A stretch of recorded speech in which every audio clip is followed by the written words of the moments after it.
Carl 18. BBPD sits in his throne made of jewels only rich PDs ever will have. BBPD tells his servants to get him a glass of wine.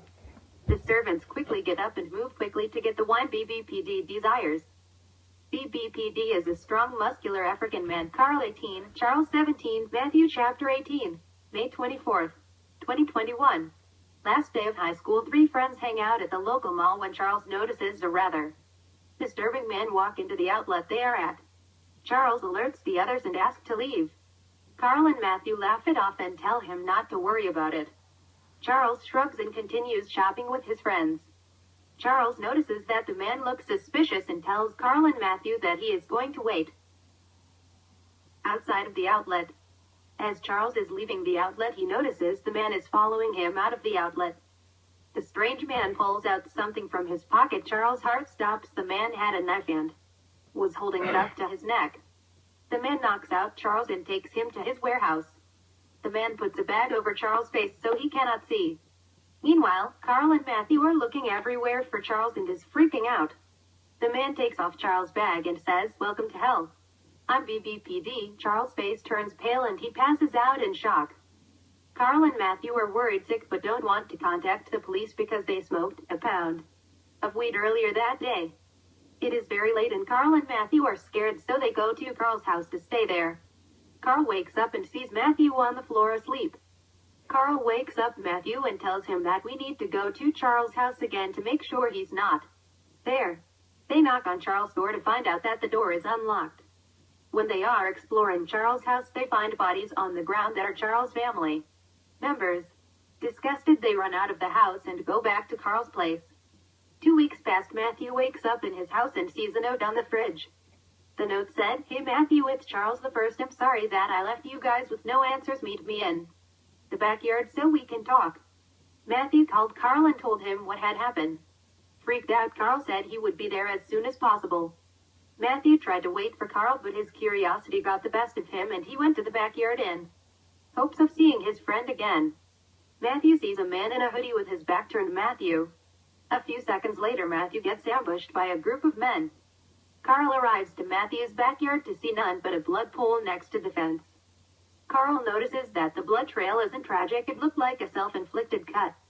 Carl was too scared to go into the house. Instead, he contacted his friend Dante. Dante, 27, who is a corrupt cop. Carl told Dante exactly what happened and told him that he needed help. Dante came over to Carl's house and they both drove to Matthew's house.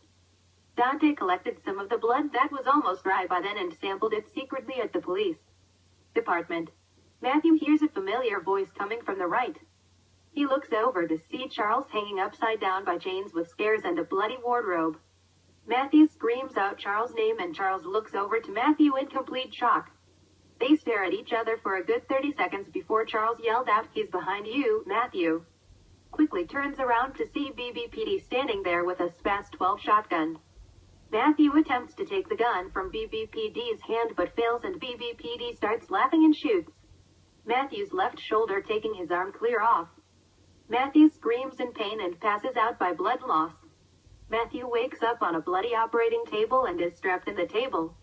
He looks left arm to see his arm gone but looks like it was treated by a professional. Carl is watching TV when he is interrupted by a knock on the door. Carl turns off the TV and goes to answer the door. Dante is standing there with a stack of papers and looks at Carl with a serious tone. Dante tells Carl that he knows who took his friends, but the man who took them is a very powerful gang ruler. Dante proceeds to tell Carl the man who did all of this is BBPD. Carl immediately remembered hearing a lot about BBPD from news and immediately was shocked and scared. Carl knows what he has to do. He tells Dante that they need to go and get Charles and Matthew. Dante agrees and says, "You will owe me a lot, boy. We're going through hell and back." Carl nodded his head.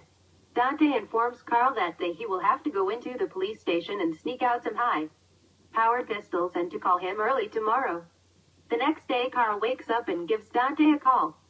Dante says he was able to acquire some pistols, but the police there were looking at him strange, and that he was going to be there in a few 40 minutes later. Carl gets an unexpected knock at the door. When he answers, Dante handed him a Desert Eagle pistol, and told him to get in the car and that they were going to go get Carl's friends.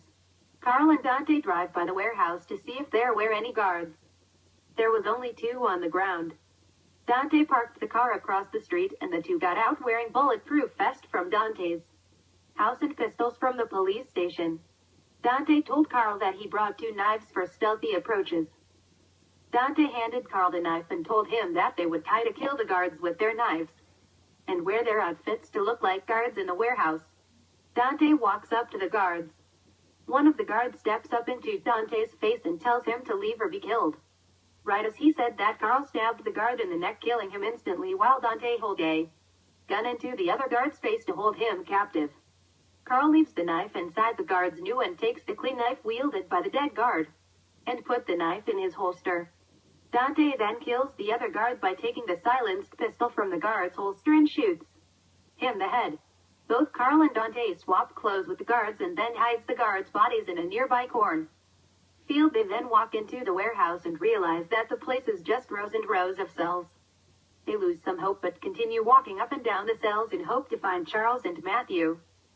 Matthew notices that the mirror in his cell was cracked. He took the opportunity to break the rest of the window and get a glass shard and picklock his cell. The cell door opens and he notices a guard walking down the cell with his back toward him. He sneaks up behind him and kills him by slitting his throat. Matthew then goes up to Charles' cell to find Carl untangling Charles from the chain hanging him by his feet. Matthew almost yells with excitement. Carl and Matthew were so happy to see everyone together again, but then BBPD was right behind Matthew. BBPD grabs Matthew by his neck and throws him down on the ground. Carl grabs Charles and runs outside of the cell. He then sets down Charles and checks to see if Matthew was okay. Matthew got up coughing out blood and took the glass shard out of the guard's neck. But Carl was horrified when he saw that the dead guard was Dante. Carl remembered that Matthew had never met Dante. Carl was put back into reality when he was pushed to the ground by BBPD. Carl quickly got up and picked up Charles and yelled at Matthew to run. Matthew, however, knew that BBPD could easily catch up to us, so he yelled at us to go without him. As Matthew was fighting off BBPD with the knife shard, BBPD pulled out a handgun and shot both Matthew and Carl. While on the floor, Carl took the gun out of the now dead Dante and rolled the gun to Matthew. BBPD was walking away when Matthew grabbed the gun and shot BBPD in the back of the head, killing him instantly. 5 years later, Matthew now has a prosthetic arm and Charles is paralyzed from the waist down. But everyone is happy. When BBPD died, the whole state changed. BBPD's gang has completely stopped. The end.